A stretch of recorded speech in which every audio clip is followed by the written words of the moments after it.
Joining us now is Oji Okpe with stories trending around the world. Good morning, Oji. Good morning, Layla. How are you? I love your braids. Thank I'm you. sure you knew I was going to say that. The braids are Wait, Dr. Bati, I can't believe you didn't notice all morning, the whole time. Men. That's what they Hello, men. Hi. That's Princess Wayne. Hi, good morning. How are you? Great. All right. Well, good morning to you, viewers. We begin what's trending today in Nigeria. The presidency on Wednesday responded to the alleged employment of Zahara Buhari as the deputy manager of the Petroleum Products Pricing Regulatory Agency. In a statement issued by Special Advisor to the President on Media and Publicity, Femi Adesina, the news in circulation is said to be fake.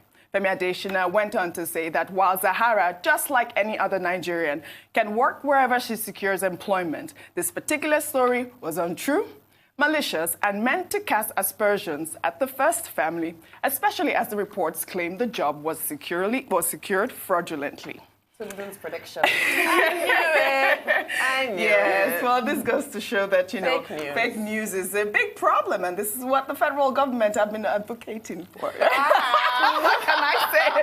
It's true now, because you could just come out and say whatever, and it seemed like it was true, because the statements were coming from people that were from the agency, really. They were talking about how, they've been laid off, and now the president's daughter has gotten this employment, and they were like, outraged and very upset about it. So, you recall that day we had made a point that, look, Zahara Buhari, whether or not she's the president's daughter, has every right to seek employment anywhere.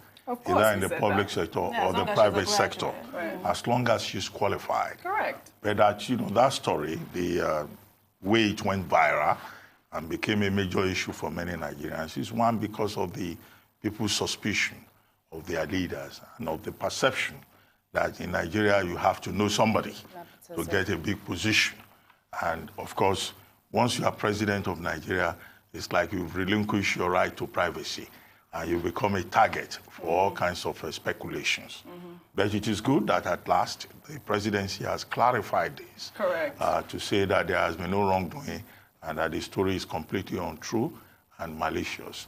And I hope that those who originated the story, will be gracious enough, to say, or disciplined enough, to say that they apologize for publishing a falsehood.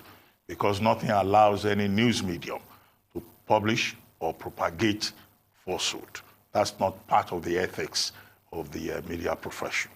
The second comment from me would be, well, it took the presidency quite a while to quickly respond. To respond to because the story was trending, it was everywhere, it was a whole discussion for more than a day. Why this slowness in responding to it? Because if this clarification had come much earlier, maybe the story would have been shut down immediately. Because the way our people are in terms of understanding of issues. Many Nigerians, they are fixated with the negative. Even when you issue a rejoinder, they don't even want to listen. They don't want to remember. They just insist, on their own version of the truth. And that's why when there is any form of disinformation or misinformation, the response, should be to shoot it down almost immediately. But as you said, better late than never. Better late than never. Well, still in Nigeria, Twitter users have reacted to President Muhammadu Buhari's condolence visit in Borno State after 30 people were killed on Sunday in the state by Boko Haram insurgents. In a video that has now gone viral, some residents were heard booing at the president's convoy as it made its way into Maiduguri on Wednesday. Some residents shouted in Hausa, "Bamaso, Bamaye," which translate to, "We don't want, we're not interested." The state used to be a stronghold for the president. During his previous visits to the state, crowds would line up on the streets hailing and chanting, "Say Baba," right? Well, here are some reactions to the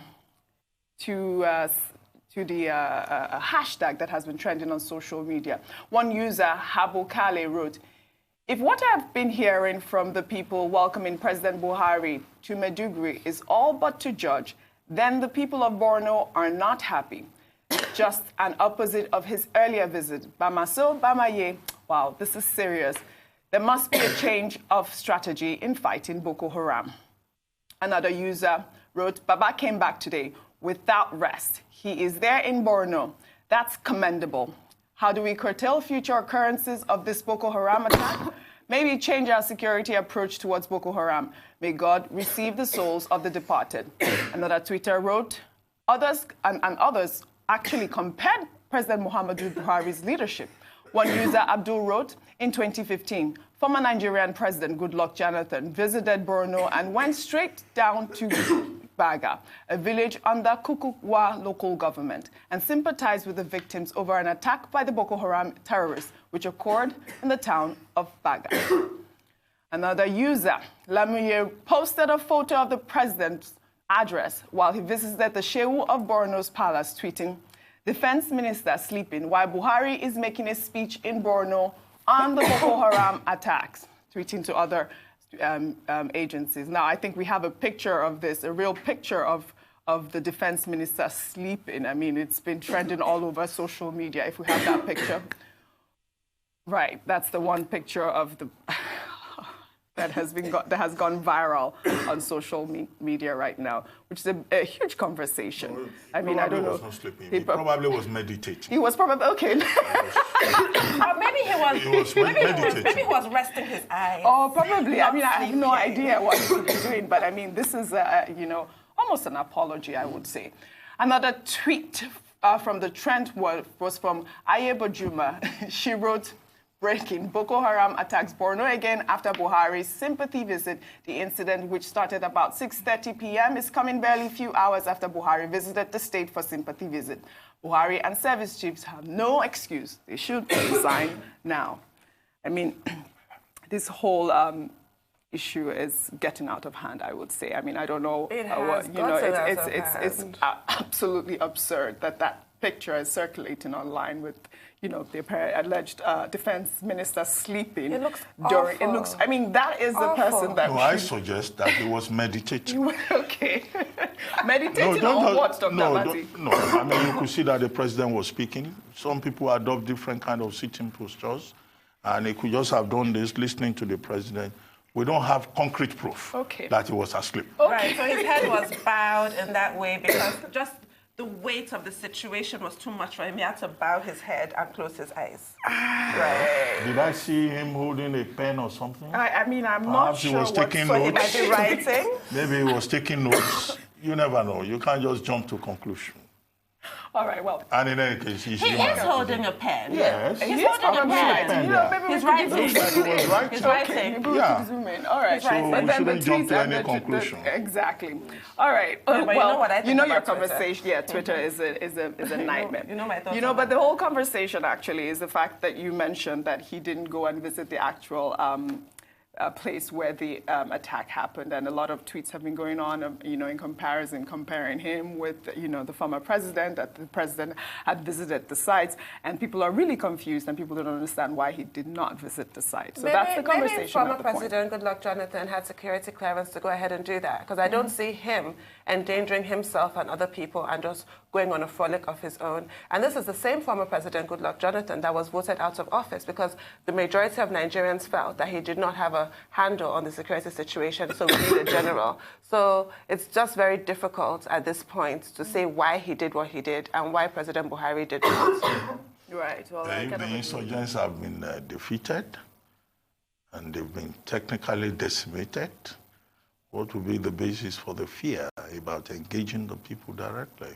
This question is a matter of perspective. Remember, we discussed that. Insurgency is one thing, terrorism is another. Terror attacks continue, and they could have used his visit as an opportunity because that will get the maximum headlines.